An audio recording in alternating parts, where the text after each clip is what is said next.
sini saya akan menjelaskan siklus akuntansi perusahaan dagang. Di sini saya mempunyai soal yaitu toko pantang mundur.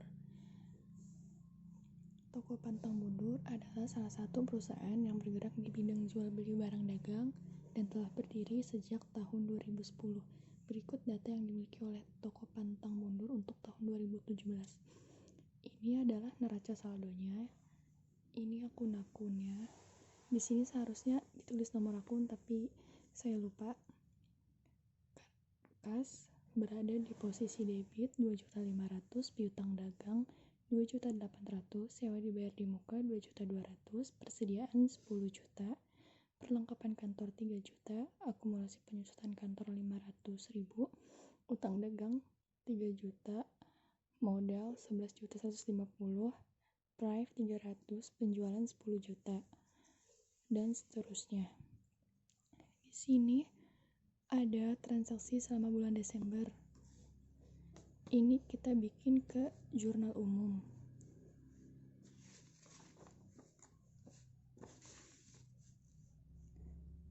Nah, jadi ini jurnal umumnya. Di sini ada nama toko, jurnal umum, dan periodenya. Di sini ada kasus tanggal 1 Desember. Dijual kepada toko Bengawan barang dagang sebesar 1.500.000 dengan faktur nomor 15. Berarti ini penjualan secara kredit karena ada faktur. Maka jurnal umumnya adalah piutang 1.500.000 dan penjualan 1.500.000. Kenapa piutang? Karena kita menjual barang tetapi kita belum mendapatkan uangnya. Dan ini menjual barangnya dengan secara kredit. Maka piutangnya bertambah, penjualannya berkurang. Lalu di tanggal 2 ada kasus dibeli barang dagang dari PT Sari 2.500.000 dengan faktur nomor 16. Nah, di sini kita membeli barang secara kredit kepada toko Sari dan dengan jurnalnya yaitu pembelian 2.500.000 dan utang dagang 2.500.000. Kenapa seperti ini? Karena kita membeli, berarti pembelian itu bertambah, barang dagang bertambah 2.500.000 dan piutang dagang juga bertambah karena ini utang dagang bertambah di kredit. Jadi 2.500.000. Lalu di tanggal 5 Desember dijual tunai barang dagangan kepada toko Om Bilin sebesar 500.000. Berarti ini kita menjual barang secara tunai dan kita mendapatkan kas. Lalu jurnalnya yaitu kas 500.000 dan penjualan 500.000. Lalu di tanggal 6 dibeli tunai perlengkapan kantor dari toko Serayu sebesar 150. Di sini kita membeli secara tunai dari toko Serayu, maka jurnalnya yaitu perlengkapan 150, kas 150. Karena kita menjual secara tunai, maka kas keluar, perlengkapan bertambah. Lalu di tanggal 7 Desember dibeli tunai dari FA Singkarak barang dagangan sebesar 1 juta, maka jurnalnya sama seperti tadi, kita membeli tunai, yaitu perlengkapan bertambah 1 juta, kas berkurang 1 juta. Lalu di tanggal 12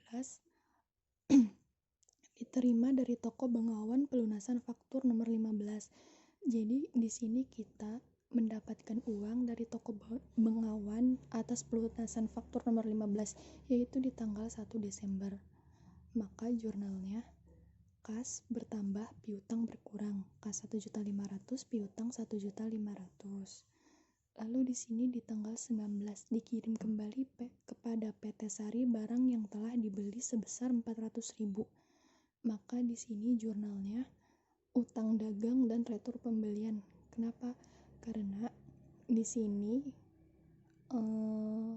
kita menjual barang dan PT tersebut mengembalikan kepada toko kita karena ada yang rusak atau ada yang dengan alasan lain, maka utang dagang berkurang. Karena utang dagang berkurang di posisi debit, maka 400.000 dan retur pembelian 400.000. Lalu di sini ada tanggal 20 Dijual kepada toko mahakam barang dagangan 4 juta dengan faktur. Oh tidak, dijual kepada toko mahakam dengan barang dagang 4 juta. Maka di tanggal 20-nya piutang. Berarti ini faktur juga ya. Piutang bertambah 4 juta dan penjualan berkurang 4 juta. Lalu di tanggal 22 dibeli dari PT Sari barang dagangan 22.500.000 dengan faktur nomor 17. Berarti di sini kita membeli secara kredit. Maka jurnalnya pembelian bertambah 2.500.000 dan utang dagang bertambah 2.500.000 karena utang dagang bertambah di posisi kredit. Lalu di sini ada tanggal 28 dijual tunai barang dagang 600.000 kepada toko Sambas. Di sini kita menjual dengan tunai.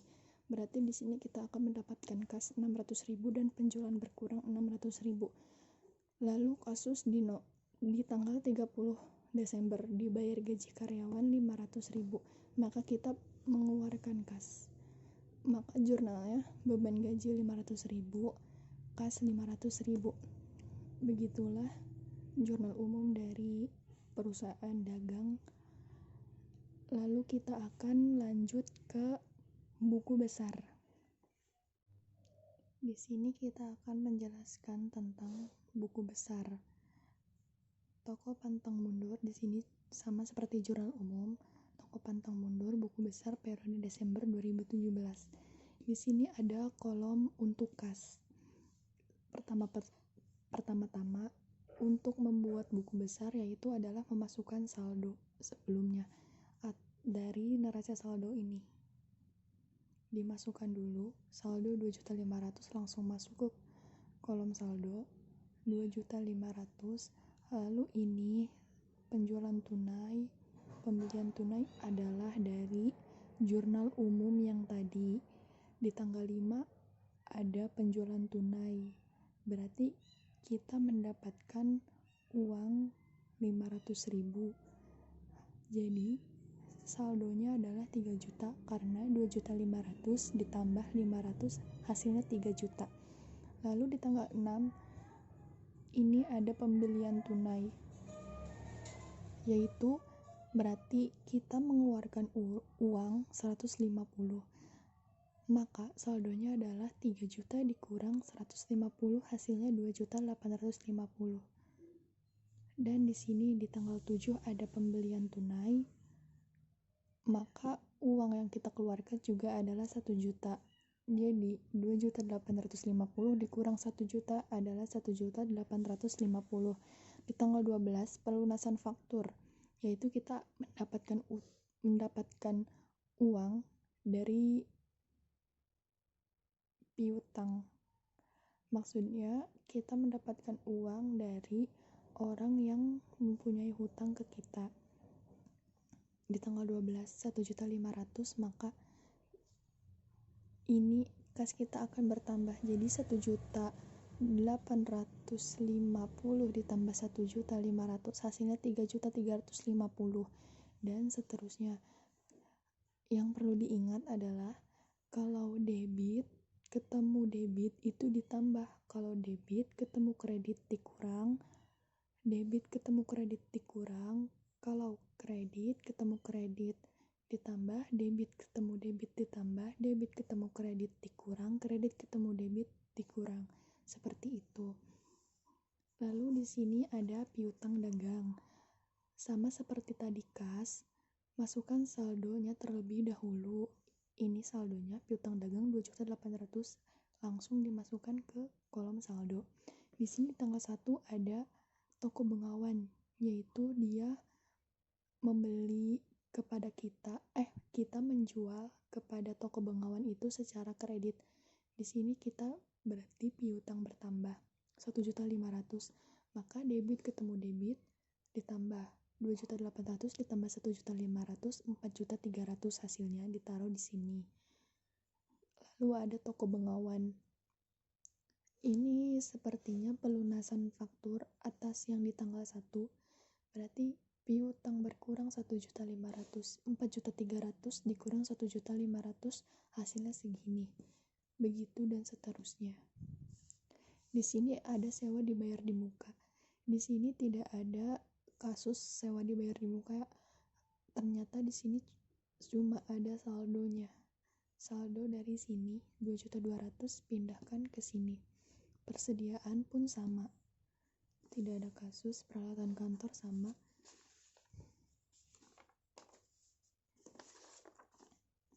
Lalu di sini ada perlengkapan. Ini pembelian tunai 150. Pembelian tunai 1.150.000 ditambah 1.150.000. Beginilah dari buku besar. Apabila kita mau membuat buku besar, pertama-tama adalah memasukkan saldo, lalu kita melihat di jurnal semua transaksi penjualan, kas, pembelian, perlengkapan itu dimasukin sesuai dengan kolom-kolomnya. Begitu, dan ini hasilnya.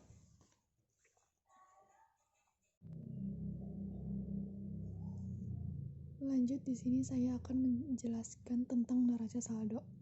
Neraca saldo ini diambilnya dari buku besar yang tadi. Di sini sesuai antara saldonya debit dan kredit. Di sini ada kas. Kas saldonya adalah 3.450.000. Nah, ini dia 3.450.000. Di mana neraca saldo ini diambil dari akhir saldo dari buku besar. Seperti ini, dan ini. Di sini ada piutang dagang juga 6.800.000. Ini 6.800.000. Sewa dibayar di muka 2.200.000.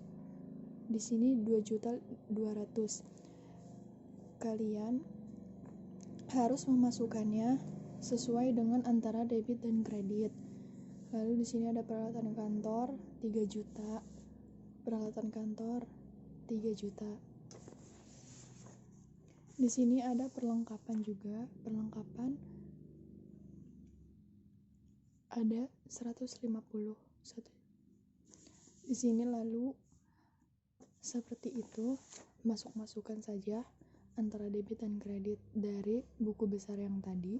Akhir saldonya kas 3.450.000, piutang dagang 6.800.000, sewa dibayar di muka 2.200.000, persediaan 10 juta, perlengkapan kantor 150, peralatan kantor 3 juta, akumulasi penyusutan peralatan 500.000, utang dagang 7.600.000, dan seterusnya. Lalu di total hasilnya harus balance, yaitu 41.500.000, kredit 41.500.000. Beginilah untuk neraca saldo. Neraca saldo sangat mudah, yaitu tinggal memindahkan nominal yang ada di buku besar yang ada di saldo akhirnya. Lanjut, kita akan ke kasus jurnal penyesuaian. Di sini saya akan menjelaskan jurnal penyesuaian. Di sini sudah ada kasusnya, yaitu persediaan barang dagang yang tersisa pada 31 Desember 2017 sebesar 4 juta. Maka jurnal penyesuaiannya adalah ikhtisar laba rugi 10 juta, persediaan barang dagang awal 10 juta, persediaan barang akhir 4 juta, ikhtisar laba rugi 4 juta. Kenapa saya masukkan 10 juta? Ini adalah persediaan awal yang ada di neraca saldo 10 juta, dan ini adalah perhitungan fisiknya tersisa 4 juta. Maka jurnalnya seperti ini. Di sini ada kasus sewa kantor 2.200.000 dibayar tanggal 1 Mei 2017 untuk 1 tahun. Maka jurnal penyesuaiannya adalah beban sewa dibayar di muka sebesar Rp1.466.667. Di kreditnya pun sama. Kenapa seperti ini? Karena sewa dibayar di muka yang diakui di neraca saldo adalah 2.200.000. Sewa ini dibayar tanggal 1 Mei 2017 untuk 1 tahun, berarti yang telah menjadi beban tahun 2016 adalah 8 bulan, yaitu dari tanggal 1 Mei sampai 31 Desember adalah 8 bulan. Maka 8 dibagi 12, 12 itu adalah 12 tahun untuk 1 tahun, dikali 2.200.000. Hasilnya adalah Rp1.466.667. Di sini ada kasus peralatan kantor disusutkan 250, maka jurnalnya adalah beban penyusutan dan akumulasi penyusutan. Karena peralatan yang ada di neraca saldo adalah 3 juta, mengalami penyusutan 250. Jumlah penyusutan peralatan diakui sebagai akun beban penyusutan peralatan, yaitu di debit, dan akun akumulasi penyusutan peralatan di kredit, yaitu 250. Masing-masing jadi 250. Lalu di sini ada iklan yang telah kadaluarsa. Di sini berarti jurnalnya adalah iklan dibayar di muka 200.000, beban iklan 200.000.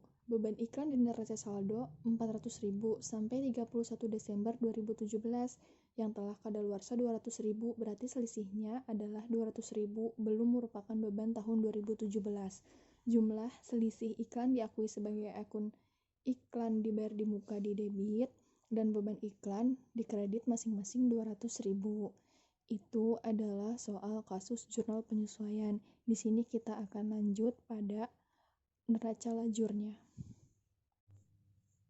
Di sini saya akan menjelaskan neraca lajur. Neraca lajur ini ada kolom neraca saldo, jurnal penyesuaian, neraca saldo disesuaikan, laba rugi, dan neraca.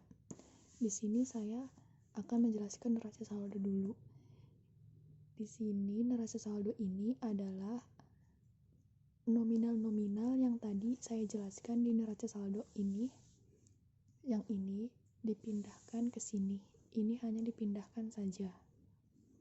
Lalu di sini ada jurnal penyesuaian. Jurnal penyesuaian ini juga adalah kasus yang tadi baru saya jelaskan. Tinggal dipindah-pindahkan saja sesuai dengan nama-nama akunnya yang ada di sini. Bila tidak tersedia sebelumnya, boleh dibuatkan di bawah. Nominalnya tinggal dimasukin saja. Ini juga harus balance antara debit dan kredit. Di sini saya akan menjelaskan neraca saldo disesuaikan. Kenapa bisa segini? Karena ini tinggal akun kas, tidak ada lawannya, berarti hanya dipindahkan. Piutang dagang juga sama, 3.450.000, 6.800.000. Sewa dibayar di muka, debit 2.200.000, jurnal penyesuaiannya. Di kredit 1.466.667 rupiah. Maka antara debit dan kredit adalah dikurang, karena debit ketemu kredit adalah dikurang. Jadi hasilnya ditaruh di debit sebesar 733.333 rupiah. Di sini ada persediaan 10 juta, jurnal penyesuaiannya 4 juta, di kreditnya 10 juta, karena ini tadi ada kasus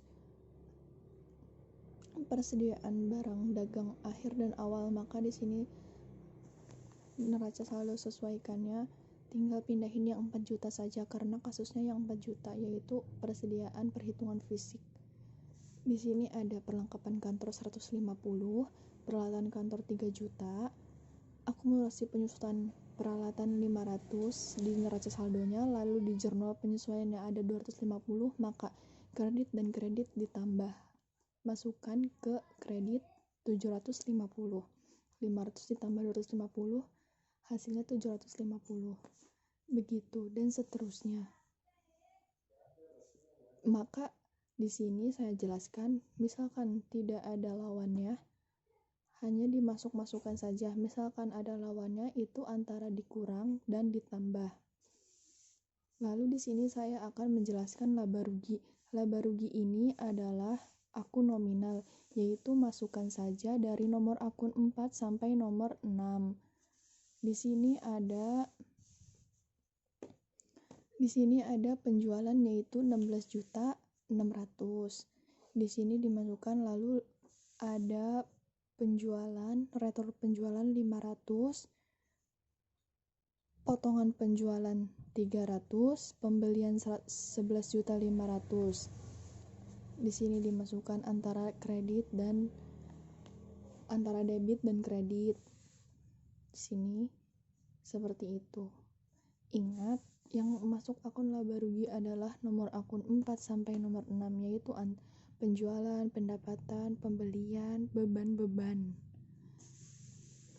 Maka di sini hasilnya kalau laba rugi itu tidak harus balance, karena di sini nanti akan ada selisih antara selisih laba rugi dan neraca. Saya ingatkan kalau laba rugi dan neraca itu selisihnya harus sama. Bila ini selisihnya kan ada di kredit, berarti perusahaan ini mengalami kerugian karena dia kebanyakan kayak beban kayak gitu, antara penjualannya kurang pendapatannya.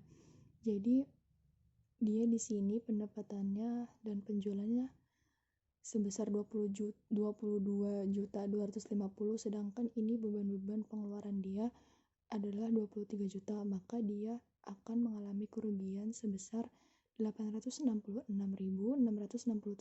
Ini hasil dari mana? 23.116.667 dikurang dengan yang ini, jadi hasilnya selisihnya segini, lalu ditambahkan hasilnya sama. Begitu juga neraca. Di sini saya akan menjelaskan neraca karena neraca ini diambilnya dari nomor akun 1 sampai nomor akun 3, yaitu sesuai juga dengan antara debit dan kreditnya di sini. Tapi ini neraca harus melihat juga untuk dari neraca saldo disesuaikan ya. Misalkan hasil akhirnya yang ini, berarti kita tinggal pindahkan saja yang ini sampai sini. Ini adalah akun real neraca itu, yaitu nomor akun dari 1 sampai 3. Di sini hasilnya adalah untuk kredit 19.500.000 dan untuk debitnya 18.633.333 rupiah, dan selisihnya adalah sama seperti di laba rugi segini, maka akan dijumlahkan hasilnya juga sama. Di sini selisih harus sama karena di sini perusahaannya mengalami kerugian pas di laba ruginya. Oke, begitu saja. Nanti akan dilanjut dengan laporan keuangannya. Nah, sekarang kita masuk ke laporan keuangan. Di laporan keuangan itu terdiri dari laba rugi, perubahan modal, dan neraca. Nah, setiap akun-akun yang ada di laba rugi ini kita ambil dari neraca lajur. Langsung saja ya. Di sini ada penjualan sebesar 16.600.000, retur penjualan sebesar 500.000, potongan penjualan sebesar 300.000, kita jumlah maka menghasilkan 800.000. Nah, penjualan bersihnya itu diambil dari 16.600.000, diambil 800.000, maka 15.800.000. Persediaan barang dagang awal itu sebesar 10 juta, pembelian 11.500.000, dan biaya angkut pembelian itu sebesar 400.000, maka kita jumlah menghasilkan 11.900.000. Di sini ada retur pembelian sebesar 650.000. Oh iya, karena di transaksi ini tidak ada potongan pembelian, jadi langsung dicatat saja 650.000, maka 11.900.000 dikurang 650.000 itu 11.250.000.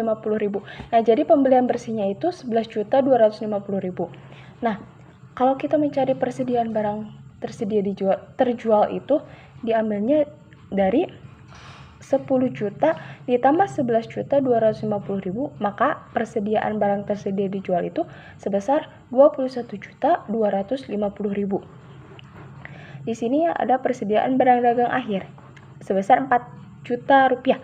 Nah, 21 juta dikurang 21.250.000 diambil 4 juta, maka hasilnya 17.250.000. Nah, harga pokok penjualannya itu sebesar 17.250.000. Di sini ada rugi atas penjualnya itu sebesar 1 juta. Nah, terus di sini 15.800.000 dikurang 17.250.000, maka kita toko pantang mundur itu mengalami rugi, yaitu sebesar 1.450.000. Nah, di sini ada beban-beban. Beban gaji itu sebesar 2.500.000, beban sewa itu 1.466.6067, beban iklan ada 200.000, beban penyusutan peralatan 250.000. Maka jumlah beban operasional ini yaitu 4.416.667. Nah, laba bersih perusahaan itu kita dijumlah sebesar 5.866.667. Nah, pendapatan jasanya itu ada 5 juta rupiah. Nah, maka 5.866.667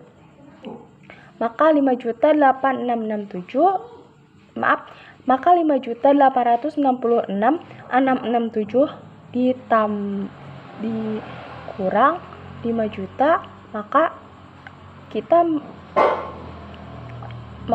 toko pantang mundur itu mengalami rugi itu sebesar 866.667. Nah, terus kita masuk ke laporan perubahan modal. Nah, di sini modal awalnya itu sebesar 11.150.000, rugi usahanya itu yang tadi 866.667, dan FRIPE-nya itu pengambilan FRIPE-nya sebesar 300.000. Maka kita jumlah hasilnya 1.166.667. Maka modal akhirnya itu yaitu 9.983.333. Nah, di sini di neraca itu ada aktiva dan pasiva. Nah, aktiva lancar itu terdiri dari kas sebesar 3.450.000, piutang dagang 6.800.000, sewa dibayar di muka 733.333, persediaannya ada 4 juta rupiah, perlengkapan kantor 150.000, iklan dibayar di muka 200.000. Maka jumlah aktiva lancarnya yaitu 15.333.333. Di sini ada aktiva tetap, ada peralatan sebesar 3 juta dan akumulasi penyusutan peralatan itu ada 750.000. Nah, jumlah aktiva tetapnya itu besi peralatan dikurang akumulasi penyusutan peralatan, maka hasilnya 2.250.000. Nah, total aktiva ini si 15.333.333 ditambah 2.250.000 itu maka menghasilkan 17.583.333. Di sini pasivanya itu ada utang, tapi di sini cuma ada utang dagang. Tapi di sini cuma ada utang dagang yaitu sebesar 7.600.000. Nah, terus tadi di modal akhir itu diambil dari perubahan modal sebesar 9.983.333, maka total pasivanya yaitu 17.583.333. Nah, si total aktiva sama pasiva itu balance ya.